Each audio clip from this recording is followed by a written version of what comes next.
সুমন, আগের সংবাদ সংযোগগুলোতে আপনি যাত্রীদের বিভিন্ন ভোগান্তির বিষয় আমাদেরকে জানিয়েছেন। এই মুহূর্তে কোনো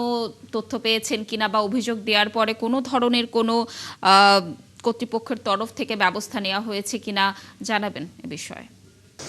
লাবণী, আসলে সিস্টেমে গলদ থাকলে সেটি মুখের কথায় দৃশ্যপটে হয়তো আপনি সুশৃঙ্খল অবস্থা দেখাতে পারবেন, কিন্তু বাস্তবে পরিস্থিতি কিন্তু একদমই ভিন্ন এবং সেটি আমরা বিগত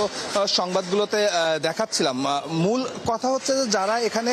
এই গাবতলী বাস টার্মিনালে, যদি আমি বলি যে বিআরটি এর ভ্রাম্যমাণ আদালত, পুলিশ, র্যাব প্রত্যেকটি সংস্থার সদস্যরা আছেন, কিন্তু তারা যে কাজটির জন্য আসলে এখানে রয়েছেন, অর্থাৎ মানুষের যাত্রীদের যাতে ভোগান্তি না হয় সেটি নিশ্চিত করা, কিন্তু সেই কাজটি আসলে তারা কতটা পুঙ্খানুপুঙ্খভাবে করতে পারছেন প্রশ্ন হচ্ছে সেটি, এবং সেটি তারা যে করতে পারছেন না এটিও তারা স্বীকার করে নিচ্ছেন, কারণ তাদের সিস্টেমে গলদ। আমি যদি বলি যে গাবতলী থেকে উত্তরবঙ্গমুখী কিংবা বিভিন্ন গন্তব্যে যে গাড়িগুলো ছেড়ে যাচ্ছে, সেই গাড়িগুলোর যে এসি গাড়িগুলো রয়েছে, সেই এসি গাড়িগুলোর কিন্তু কোনো নির্ধারিত ভাড়া, অর্থাৎ সরকার নির্ধারিত কোনো ভাড়া এখন পর্যন্ত কিন্তু নির্ধারণ করে দেওয়া হয়নি। শুধু ঈদের জন্য নয়, কোনো সময়কালের জন্যই এসি গাড়ির জন্য কোনো ভাড়া নির্ধারণ করে দেওয়া হয়নি, যার জন্য যেটি হচ্ছে, আমরা সকাল থেকে যখন আসলে এসে জিজ্ঞেস করছে এসি গাড়িতে যারা যাতায়াত করছেন সেই একটি বড় সংখ্যার যাত্রী, তারা কিন্তু বলছেন যে তাদের ভাড়া প্রায় অধিক ভাড়া, দ্বিগুণ ভাড়া নেওয়া হচ্ছে, এবং টার্মিনালে যারা কাউন্টারের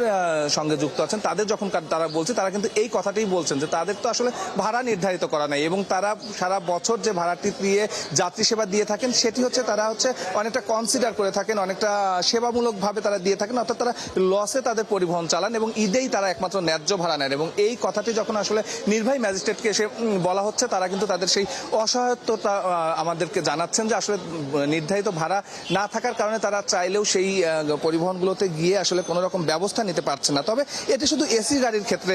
এমন ঘটনা হচ্ছে বিষয়টি তা না, যেগুলো নন এসি গাড়ি রয়েছে, যেগুলো রংপুর, পঞ্চগড় এইসব এলাকায় যেসব গাড়িগুলো ছেড়ে যাচ্ছে, আমরা কিছুক্ষণ আগে সেই সব গাড়িগুলোর যারা যাত্রী আছে তাদের সঙ্গে কথা বলছিলাম, সেই সব গাড়িগুলোতেও কিন্তু এখন 400 থেকে 500 টাকা ভাড়া নেওয়া হচ্ছে, এবং আমরা যখন আসলে বিআরটির যারা এখানে দায়িত্বশীল আছেন তাদের বলছি, তারা সেখানে যাচ্ছেন। এবং আমরা এখন পর্যন্ত যদি বলি, আমরা এখন পর্যন্ত দেখেছি যে শ্যামলী পরিবহনের একটি গাড়িকে 10,000 টাকা জরিমানা করা হয়েছে। গাবতলী বাস টার্মিনালের এখনকার সর্বশেষ চিত্র যদি আপনাকে বলি, সকালে বেশ ভালো ভিড় ছিল এখানে, তবে এখন ভিড় অনেকটাই কম, এবং এই ভিড় বিকালে আরো বেশি হবে, অর্থাৎ মানুষজনের যে কাজকর্ম আছে, কাজকর্ম শেষে বিকাল থেকে যাত্রী সংখ্যা বাড়বে, এমনটি কিন্তু এখানে যারা আসলে আপনি থাকুন সেখানে, নিশ্চয়ই আমরা আবার আপনার সাথে যুক্ত হব এবং এই যাত্রার আরো তথ্য আপনার মাধ্যমে দর্শকদেরকে জানাতে পারবো। দর্শক, আমাদের সহকর্মীরা জানাচ্ছিলেন এই যাত্রার সর্বশেষ তথ্য।